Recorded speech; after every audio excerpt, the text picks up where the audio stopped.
Olá pessoal, sejam todos muito bem-vindos a mais uma de nossas videoaulas. Na nossa videoaula de hoje, o tema será listas circulares duplamente encadeadas com nó cabeçalho. Então, nós já vimos várias variações de listas, né? Começamos com listas sequenciais, fomos para listas encadeadas, depois vimos listas circulares, listas duplamente encadeadas. Vimos também que para cada uma dessas variações de listas, nós podemos agregar um denominado nó cabeçalho, que vai conter informações globais sobre as listas, como por exemplo o tamanho. Agora nós vamos dar um passo além, vamos deixar claro que podemos mesclar essas abordagens, ou seja, eu posso ter uma lista circular duplamente encadeada, e é isso que eu demonstro graficamente para vocês. Então a gente tem ali, né, uma lista circular duplamente encadeada.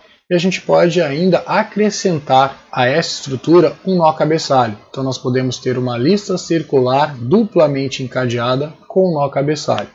E agora eu apresento graficamente isso para vocês.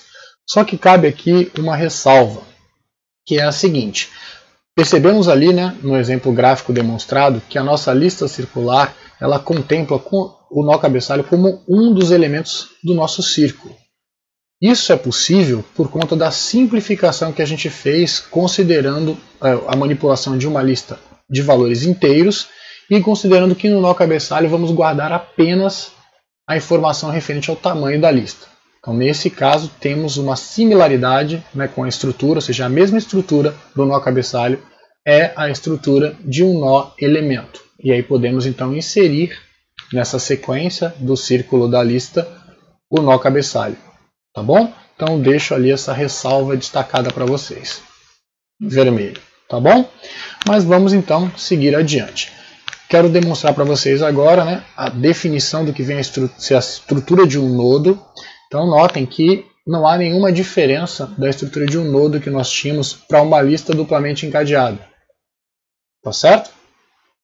Então tenho ali, né, que um nodo nada mais é do que um campo informação, que é um inteiro, e dois ponteiros para struct nodo, né? Que um será para o elemento que antecede este elemento e o outro para o que o sucede. Né? Bom, o fato é que essa mesma estrutura vai ser usada tanto para o cabeçalho quanto para o elemento. O que nós vamos então definir como uma lista circular duplamente encadeada com nó cabeçalho? Apenas, né, um ponteiro para este nodo definido. Então, nossa lista circ_dup_enc_nc nada mais vai ser do que um ponteiro para o nodo que acabamos de definir. Tá certo? Vamos então para os protótipos das funções que vão implementar as operações básicas. Se nós pararmos para observar, temos ali uma correlação com o que tínhamos em listas que tinham o nó cabeçalho, não é isso? Então eu preciso apenas de um ponteiro para minha lista circular duplamente encadeada com nó cabeçalho na função criaLista, tá certo? Então, destacamos aqui, né, a função criaLista, a única que precisa de um ponteiro para o tipo lista.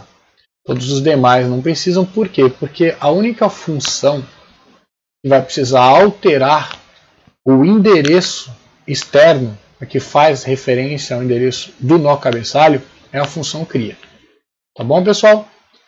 Então, dando continuidade e seguindo a prática que nós adotamos nas nossas videoaulas anteriores, eu vou solicitar agora, né, que vocês implementem uma a uma estas funções. Então, vamos começar pela implementação da função criar lista e conceder um tempo para vocês. Vamos lá.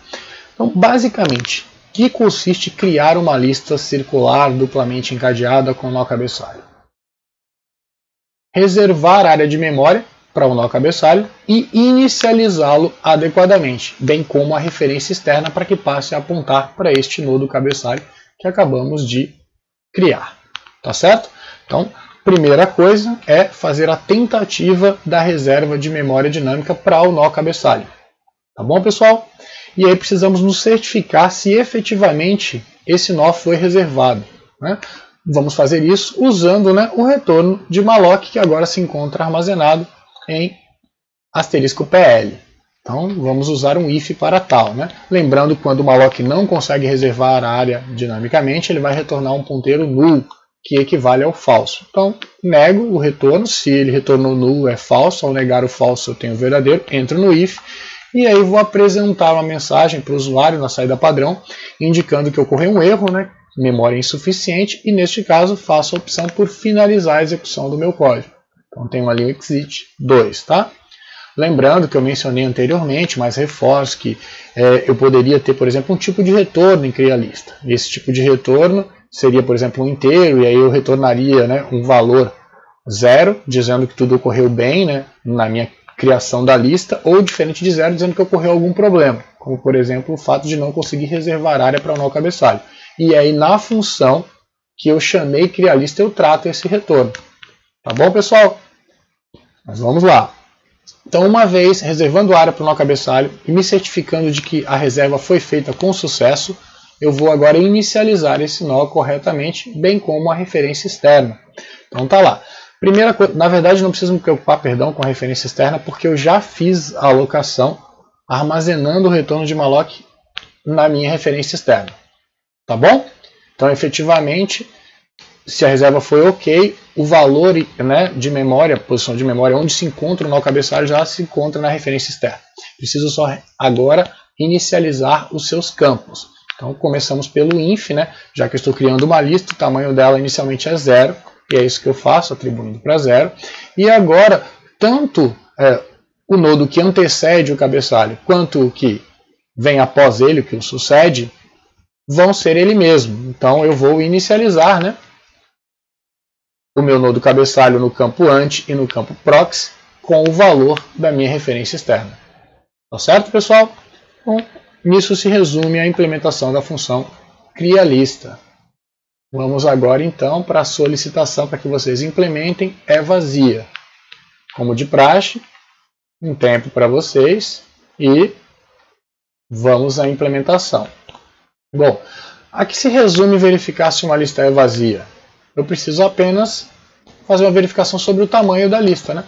Então vou acessar a informação do meu nó cabeçalho e verificar se é igual a 0 ou diferente de 0. E é isso que eu faço. Return a comparação do meu inf, do campo inf do nó cabeçalho com 0. Tá bom? Eu também poderia ter apenas negado, né, L referenciado inf e retornado esta negação, né? Porque se fosse 0, seria falso, negaria o falso, teria o verdadeiro. Se fosse valor diferente de 0, corresponderia em C a verdadeiro, eu nego, tenho falso. Tá bom, pessoal? Então vamos dar continuidade. Agora então vou pedir que vocês implementem a função TAM. Tempinho para vocês. Vamos à implementação. Como optamos pelo nó cabeçalho, na existência do nó cabeçalho, e neste, né, está contido o tamanho da lista, então verificar, ou melhor, determinar o tamanho é apenas consultar o campo inf do nó cabeçalho. E é isso que nós vamos fazer. Vamos retornar o conteúdo do campo inf de L referenciado. Tá bom, pessoal? Então vamos lá. Agora vou solicitar a vocês que implementem a função ins, né? Faz a inserção de um elemento na nossa lista. Tempo para vocês e vamos à implementação. Como de costume, as funções um pouco mais complexas, eu diria, né? Não tão triviais, como inserção, retirada, eu sempre gosto de destacar dicas, né? Então a gente está seguindo a mesma linha. Primeiro, antes de fazermos uma inserção, o que é relevante? Né? Verificar se a posição, porque lembrando, para inserir um elemento na lista, recebemos a informação de onde se encontra o nó cabeçalho, né? Qual valor a gente quer inserir na lista e em qual posição. Então, a primeira coisa é a gente verificar se a posição fornecida para a inserção é uma posição válida frente à configuração atual da nossa lista. Então, essa é a nossa primeira dica. A segunda dica é o que? Nem sempre podemos ter disponível memória para acrescentarmos um elemento à nossa lista. E isso nós vamos verificar justamente com o retorno das funções utilizadas para alocação dinâmica de memória. Mas a dica seria, tem espaço na memória para armazenar mais um elemento? E por fim, temos sempre buscado classificar situações, né, de inserção. Então, no processo de inserção, todas as situações vão pertencer à mesma classe, eu vou ter situações distintas, né? Então a próxima dica é: todas as situações de inserção são tratadas da mesma forma. E aí vocês poderiam se perguntar, poxa, ou chegar a esse ponto, né, de questionar, agora eu tenho não só uma circular, mas ela é duplamente encadeada e além disso eu tenho um nó cabeçalho, então eu imagino quantas situações distintas eu não vou ter na inserção. Porém, assim como a gente viu com o nó cabeçalho, quando a gente insere o nó cabeçalho, simplificamos a determinação do número de elementos que nós temos numa lista, já que vai ser uma consulta direta esta informação. A manipulação de uma lista circular duplamente encadeada com o nó cabeçalho, com a peculiaridade de termos a estrutura para o nó cabeçalho idêntica à estrutura de um nó elemento, e esse nó cabeçalho pertence ao círculo da nossa lista circular, resume a quantidade de situações a apenas uma categoria. Tá certo? Então, indiferente se eu estiver inserindo um elemento em uma lista vazia, se eu estiver inserindo um novo último, se eu estiver inserindo um novo primeiro, ou um elemento intermediário, todas as situações vão ser tratadas da mesma forma em uma lista circular duplamente encadeada com nó cabeçalho, que tem a peculiaridade do nó cabeçalho ter a mesma estrutura dos nós elementos. Tá bom, pessoal? Então vamos agora para a nossa representação gráfica, né? Então, nesse caso, o que vai acontecer? Primeiro eu vou ter que verificar se a posição é válida. Então, hipoteticamente, vamos imaginar que deseja-se inserir um novo último. Então, quero inserir um elemento na terceira posição, já que eu tenho dois, né, nós na minha lista, tá? Verifico isso diretamente olhando só para o inf, né, aí, campo inf do meu nó cabeçalho. Bom, então eu vou querer inserir um novo terceiro, posição válida. Aí o que eu vou fazer agora? Verificar se eu tenho espaço em memória para um novo elemento. Então vou utilizar lá malloc. Verifico o retorno, tudo ok, então tenho área, foi reservado então espaço para um novo elemento. Vou agora inicializar os campos desse elemento de forma correta, tá? Então o que eu vou fazer? Colocar o valor ali. Agora, aí tem um detalhe, né? Nós temos inicialmente na chamada da função ins uma referência para o nó cabeçalho. Porém, temos que localizar o elemento que antecede imediatamente a posição de inserção, para fazermos os devidos ajustes, né, na nossa lista. Então, para isso a gente vai precisar de uma variável auxiliar. Ela vai ser inicializada com o endereço do nó cabeçalho, né, inicialmente. E aí, dependendo da posição, nesse caso 3, eu vou me deslocando na lista. Tá? E aí, vou parar sobre o nodo 2. Né? O nodo 2 vai anteceder imediatamente esse meu novo terceiro. E agora começo a fazer os ajustes. Né? Então eu posso muito bem consultar o campo proxy, né, do nodo apontado por aux e utilizar para inicializar o proxy do meu novo. Posso, né, tratar de forma análoga a questão do ante. Né? Aí lembrando, o meu aux já aponta para o que vai ser o anterior à posição de inserção. Eu vou lá e atualizo o campo ante do meu campo, ou do meu nodo novo, para que aponte para o nodo 2, que é apontado por aux. Aí agora o que eu faço? Eu vou, tá, para o meu anterior do novo, no campo proxy eu coloco o que? O novo. Então tá ali. Fiz o ajuste. E ainda tenho que fazer o que, pessoal? Fazer com que o anterior ao nó cabeçalho seja o meu novo último. Então, eu posso acessar ele diretamente pelo, né, próximo que eu tenho novo, vou lá, altero, né, o anterior do nó cabeçalho e passa a ser o novo. Acabei tudo que eu tenho que fazer?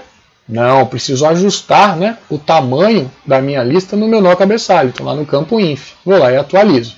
Aí agora sim, eu vou passar a ter esta configuração na minha lista circular duplamente encadeada com nó cabeçalho após a inserção de um novo último.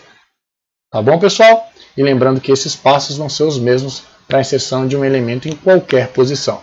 Né? O primeiro elemento em uma lista vazia, um novo primeiro, um novo último, ou um elemento em uma posição intermediária que não seja um novo primeiro e não seja um novo último. Tá bom? Então vamos agora para a implementação propriamente dita. Então vamos lá. A minha função ins, então, vimos as dicas. Né? Primeira coisa que eu devo fazer na inserção é o quê? Vou precisar, né, de uma variável auxiliar para que eu possa, né, reservar essa área de memória para um novo elemento e verificar se eu conseguir. E também vou precisar de um auxiliar para percorrer, né, em algumas situações a minha lista para inserir adequadamente o elemento. Então declaro essas duas variáveis ali auxiliares. Lembrando, né, que o tipo lista, circ, dup, enc, nc nada mais é do que o nodo asterisco. Tá bom, pessoal? Então, seguindo adiante. O que eu faço agora?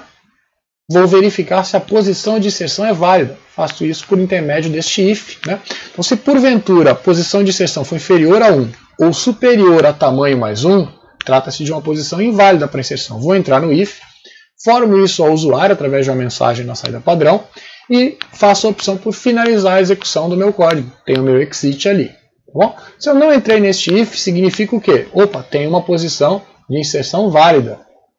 O que eu vou fazer agora? Tentar reservar área de memória para este novo elemento. Tá bom, pessoal? Vou usar o malloc para isso. E agora vou verificar o conteúdo de novo para ver se a reserva foi feita adequadamente. Tá? Eu vejo isso neste if. Né? Se porventura malloc não conseguiu reservar área para este meu novo elemento, retornou null é falso, nego, vou entrar no if. E aí informo isso através de uma mensagem na saída padrão para o usuário e finalizo a execução do meu código. Se eu não entrei em nenhum desses dois ifs, significa que eu tenho uma posição de inserção válida e que eu consegui reservar área de memória para este meu novo elemento. Aí vamos agora aos ajustes, né, e inicializações adequadas desse novo elemento e ajustes na lista. Primeira coisa, já vou atribuir o valor para o campo inf do meu novo elemento. E agora vou me deslocar até o elemento que antecede imediatamente a posição de inserção. Então, inicializo o aux com L, né? Lembrando que L tem o endereço do nó cabeçalho. E aí, se a posição for superior a 1, eu vou ficar iterando no for até chegar ao elemento que antecede imediatamente a posição de inserção. Lembrando que, se K é 1, eu já tenho o nó cabeçalho, que antecede o meu primeiro elemento, no círculo da minha lista, e aí eu já não vou entrar, né, no meu for. Mas se for um K superior, uma posição de inserção superior a 1, eu fico iterando. O fato é que quando eu sair do for, eu tenho em aux o endereço do elemento na lista que antecede imediatamente a posição de inserção do novo elemento. Então vamos lá. Aí faço agora os devidos ajustes. Então o meu campo prox do novo é o prox de aux. O meu campo ante de novo é aux. E eu faço os ajustes agora. Então, aux prox vai ser novo. E aí eu vou agora, né, para o próximo elemento do meu novo no campo ante e altero, né, para que seja novo, tá bom? Feito esses ajustes, só tem mais uma coisa a ser feita, que é ajustar a quantidade de elementos no meu nó cabeçalho para que isso venha a condizer com o novo tamanho da minha lista. Então é só incrementar o meu campo inf, né, do meu nó referenciado por L. Tá bom, pessoal? Espero que todos tenham chegado à compreensão. Vamos para nosso próximo, né, exercício, ou melhor, a próxima função que nós devemos implementar. Então, eu solicito agora que vocês implementem a função recoup, tá certo? Tempo para vocês. Vamos então à implementação. Então, lembrando, nossa referência externa aponta para quem? Para o nó cabeçalho. Então, se a nossa posição de recuperação de valor for 1, eu preciso me deslocar ao menos uma vez. Mas fora isso, a primeira coisa que eu faço na função de recuperação é verificar se a posição para a qual quero recuperar o valor do elemento na lista é uma posição válida. Depois disso, que eu me desloco até o elemento e vou retornar o valor do campo inf. Então, primeira coisa, verificar se a posição é válida. Se ela for inferior a 1 ou superior ao tamanho, eu entro no if, informo isso ao usuário e vou fazer a opção por finalizar a execução do meu programa. Se eu não entrei neste if, tem uma posição válida, agora eu só preciso me deslocar até o elemento com a posição que eu quero recuperar o valor e aí retorno o valor do campo inf deste nó, ou nodo, tá certo? Então temos esse for para isso, né? Quanto K, né? Se o K for superior a 0, o que eu faço? Entro no for, aí eu ajusto L, né? L vai passar L prox, decremento K. Então, quando eu sair do for, eu tenho em L exatamente o endereço do elemento que eu quero recuperar o valor. Então, eu simplesmente retorno L referenciado inf. Tá bom, pessoal? Vamos então para mais uma solicitação. Então, eu gostaria que vocês implementassem agora a função hatch na nossa lista circular duplamente encadeada com nó cabeçalho. Como de costume, um tempinho para vocês e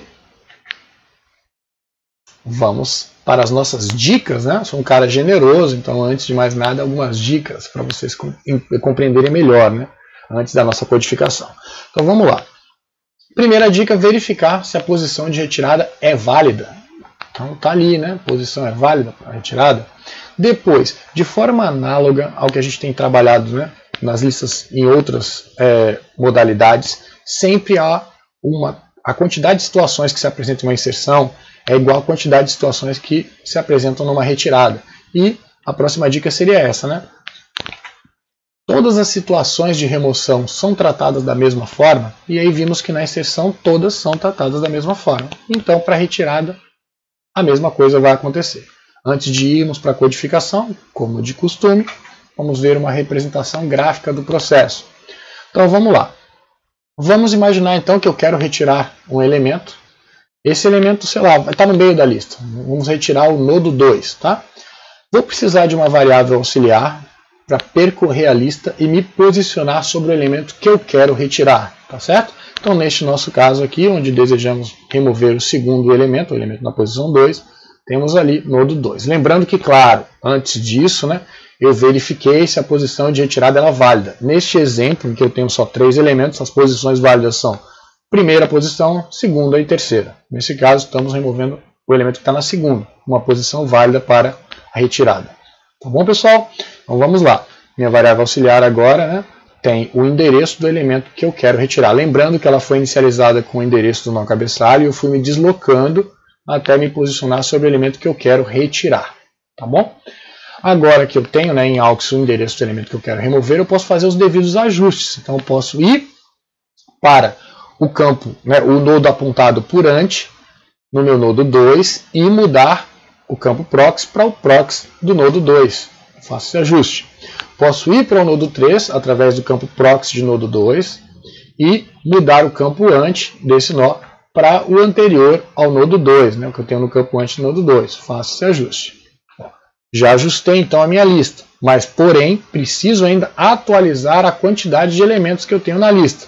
Vou só fazer a opção nesse caso por liberar a área de memória, antes depois faço a atualização. A ordem desses fatores não vai influenciar no resultado final. Tá? Agora sim eu passo a ter esta configuração para minha lista circular duplamente encadeada com nó cabeçalho, após a retirada do elemento. Tá bom, pessoal? Então, vamos agora para a codificação. Então, como vimos, a primeira coisa que eu tenho que fazer é me certificar de que a posição para retirada é válida. Então, se porventura K for inferior a 1 ou superior ao tamanho, eu vou entrar no if, informar o problema ao usuário e optar pela finalização da execução do meu programa. Se eu não entrei no if, tem uma posição válida, aí, neste caso, eu vou mostrar uma solução alternativa, pois L nada mais é do que um parâmetro formal. Então não preciso de uma variável auxiliar, eu posso deslocar L. Eu não mostrei isso graficamente, porque poderia gerar uma confusão e vocês não conseguirem entender, porque eu estaria alterando a estrutura da minha lista, né?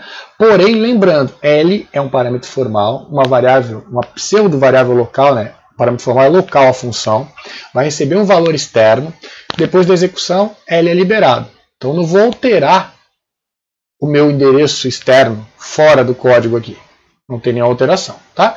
Mas eu já uso L para referenciar e atualizar o conteúdo de inf, porque eu vou me deslocar sobre a lista. Então L no final não vai ter relação, não temos a certeza de que L, ao final do processo de atualização da lista, liberação de memória, vai ter o endereço do meu nó cabeçalho para que eu faça a atualização do tamanho.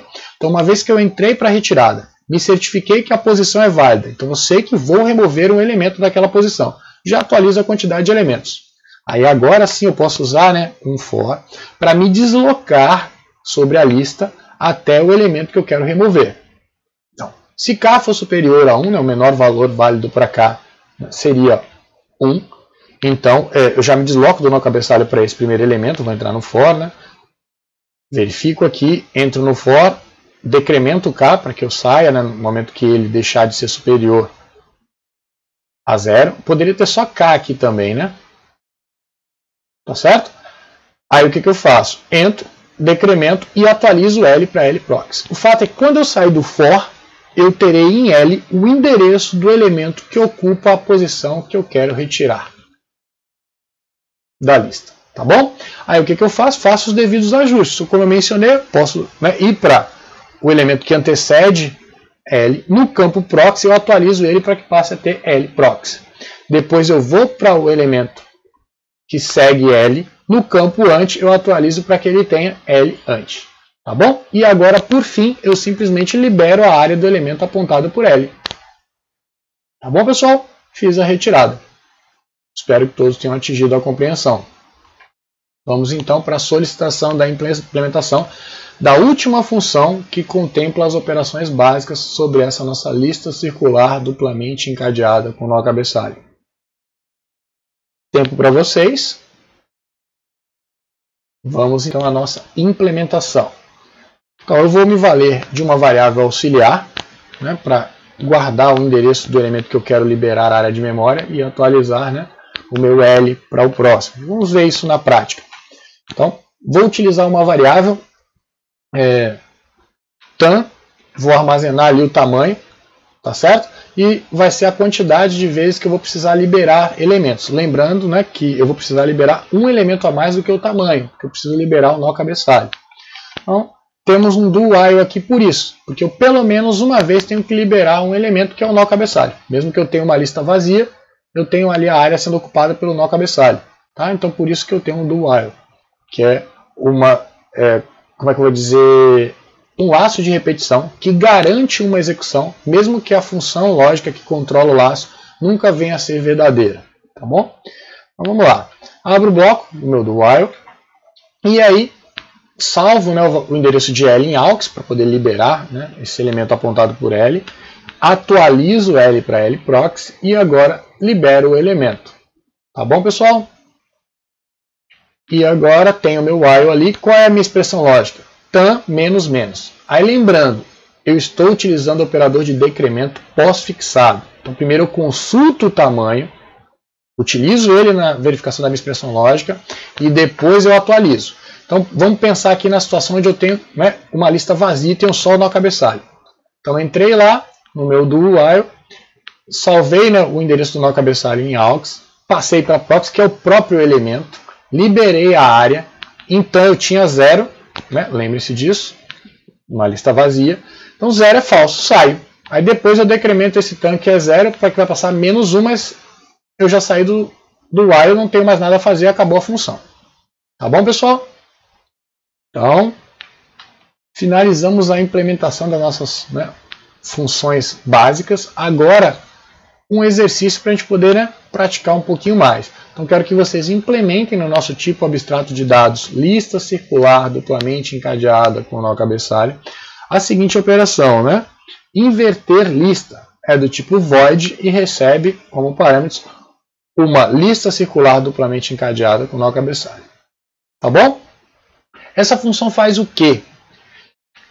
Ela vai inverter a ordem dos elementos na nossa lista. Tá certo? Tempinho então para vocês e vamos à nossa implementação. Bom, eu vou me valer então de uma variável local, a minha função inverter lista, do tipo inteiro e vou armazenar ali o tamanho. Eu preciso dessa informação para saber quantos elementos eu vou precisar inverter o conteúdo dos campos ante e proxy. Tá bom, pessoal?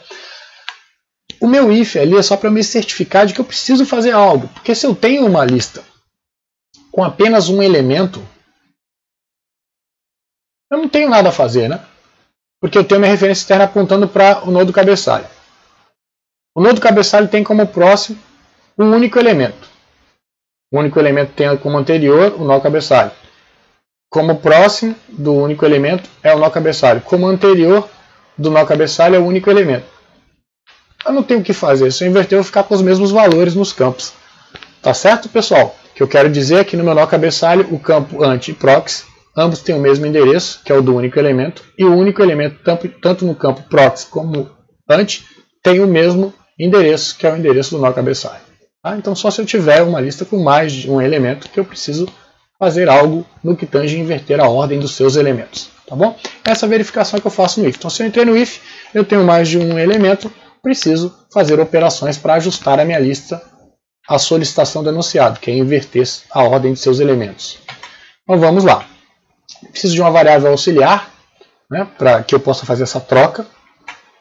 Tenho agora, né, um for que vai controlar a quantidade de trocas que eu vou efetuar.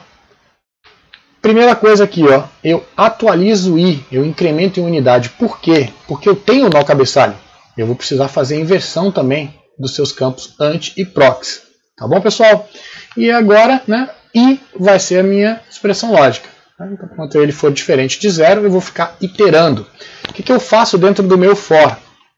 Eu vou, né, salvar ante em aux, a utilidade do aux, para poder sobrescrever o campo ante com o que eu tenho no prox e recupero o que eu tinha em ante e armazeno em prox. Então eu inverti, né, o valor dos campos ante e prox. Tá bom, pessoal? Fecho o bloco do meu for. Então depois que eu fiz essa operação, aí eu venho agora para me mover para o próximo. Lembrando que como eu inverti, o próximo da minha lista original está agora no campo ante. Tá certo? Desse elemento. Então eu atualizo o L com L ante. E, claro, não posso me esquecer de atualizar o I para que em algum momento eu saia do meu for. Tá certo, pessoal? Por fim, eu só vou fechar o bloco do meu if externo. E temos aqui a implementação. Agora chegamos no momento que vocês estão mais felizes, né? Já que a nossa videoaula acabou, tá certo, pessoal?